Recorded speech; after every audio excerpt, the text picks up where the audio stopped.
اے میرے مولا حرمین شریفین کی حفاظت فرما۔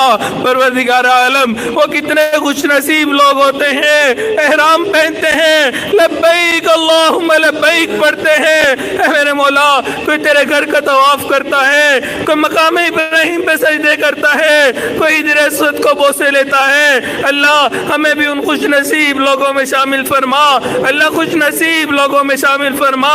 اے میرے مولا بار بار حرمین شریفین کی حاضری کی توفیق عطا فرما۔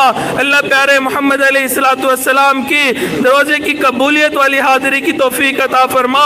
اے میرے مولا قبولیت والی روزے کی حاضری عطا فرما۔ پروردگار عالم ہمیں مانگنا نہیں آتا، بن مانگے ہمیں عطا فرما۔